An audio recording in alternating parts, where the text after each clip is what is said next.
if he had to go outside. And before we moved off of the farm, he carried the lantern to the barn to feed the horses and to do his work outside.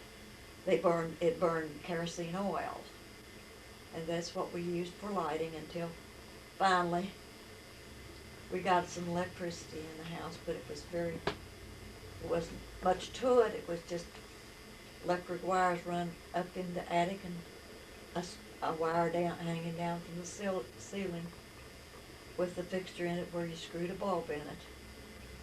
We didn't have a radio, no television. We'd get a newspaper maybe once a month from Hinton, West Virginia, with the news, and that was a big thing. Get the newspaper once in a while to see what was going on and see the obituaries in there who had died that month. So it was a simple life. It was hard when I think about it. It was hard for my parents. But it was a simple life in a way. And when I think about how much that we have now these days and how hard we work to pay for it and how hard we work to keep it up. And when I think about the first car that I ever saw, I think about the mechanics of today and how we have to spend so much keeping our automobiles up. Back there, the first cars didn't have to go buy a license to run those cars and get a permit from the city and get it inspected every month and all that. First old T-model Fords. First one I ever saw was my Uncle Pearl Schaefer. Bought it and brought it up in that Fisher Creek Hollow where Grandma and Granddad Vandall lived and where we lived. But the very first thing that I remember about ever seeing a car was my mom and my youngest sister and me were going down the old dirt road in the road, and it was real still, and she said to us, "Be still." We got real still, and she said, "I hear a car coming, and I smell the gasoline." Because if you could even imagine up there in those mountains how pure the air was, and no traffic, no gasolines, no dust from automobiles and stuff like that, and she could smell the gasoline probably for half a mile up there. And she said, "Listen, I hear that car, and I know it's Uncle Pearl and Aunt Hetty coming, because he's the only one in this country that's got a car, a Model T Ford." So it scared me so when she said, "It's a car coming." I turned and ran down over the bank, down into the edge of the woods, screaming, because I didn't understand what a car was. And I didn't understand her excitement at her saying, "Oh, I hear a car coming." Oh. I think why I was so afraid when she said, "I hear a car coming," I had no idea what a car was. But the excitement in her voice when she said, "Oh, I think I hear a car coming," and I smelled the gasoline. And it scared me so that I ran down in the woods screaming. She had to go down there and get me, and bring me back up on the road and assure me that there was nothing to hurt me, and that I needed to see the car go by. And so my heart was beating pretty fast, and I was pretty shaky, but the car came in view, and of course it wasn't going no 100 miles an hour back there in those days on that rocky dirt road up Fisher Creek Holler. And so as they drove up, they stopped and talked to us. And I got to look in the car and around the car. And Uncle Pearl set me up in the seat for a little bit, let me get a feel of it. And it took my fear away. And so I knew from then on what a car was whenever they talked about cars. And then they got to being more, after we moved from Fisher Creek Holler out to 7 miles to Meadow Bridge, then they got to being more cars out there, and I got used to the cars.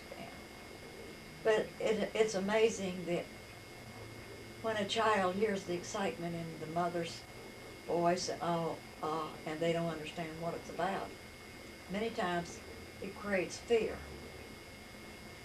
But they would come up in that holler quite often after that to see my Aunt Hetty's mother and dad.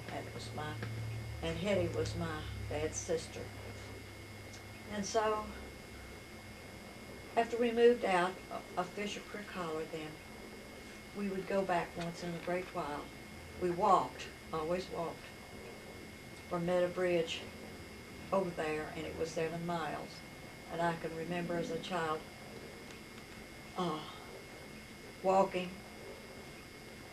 and how we'd sit down on the side of the road and rest, and walk a little ways and rest. And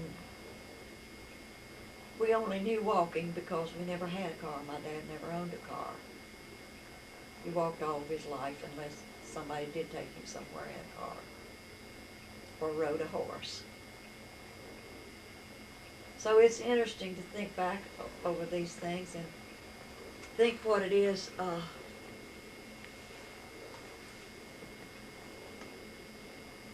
that created many memories, and there was a lot to think about the coal mines, because the coal mines were all around that area where we lived. My dad worked in the coal mines one day, and I've heard him talk about that many times, that he decided he'd get a job and work in the coal mines, and he went in there and worked one day. And when he saw the conditions in there, he never went back, and he always wondered how anybody survived in there. Because many times the opening where they worked in to shovel the coal wouldn't be over 3 feet tall. And they'd carry lumber in there and set posts to keep the slate from falling on them. And wore these little lamps, carbide lamps on their caps, so they could see and go back in that hole in the mountain and blast that coal down, and then come back out and wait for the dust and the smoke to get out of there, and then go in there and load that coal on little flat cars. And in the beginning of opening those mines, they hauled the coal out of there with mules. But then in later times, they figured out how to put motors on those cars, and they call them a motor car. Haul the coal out of there on those flat cars. And they had a lunch pail they carried in there, and the bottom part of the lunch pail was a metal bucket, would hold about a gallon of water, and then the top part would hold their lunch. And they'd carry that pail in there with them each time, so they'd have water to drink and a lunch in the top of the pail.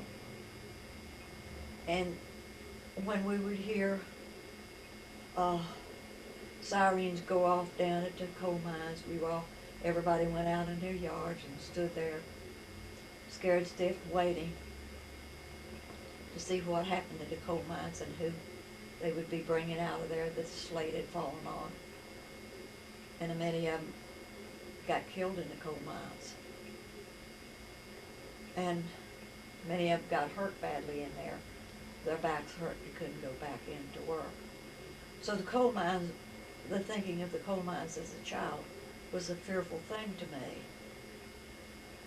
And it is an amazing thing, though, that when I got married, I married a coal miner. He went to work in the coal mines when he was 16 years old. Went in there to work with his dad, and they'd work in the coal mines in the wintertime when the weather was bad. When summer came, they quit and would build houses or schools, did carpenter work. When wintertime came again, they'd go in and work. And I remember when Seth would start out to work at the coal mines, he'd kiss us all goodbye at the door. It was a very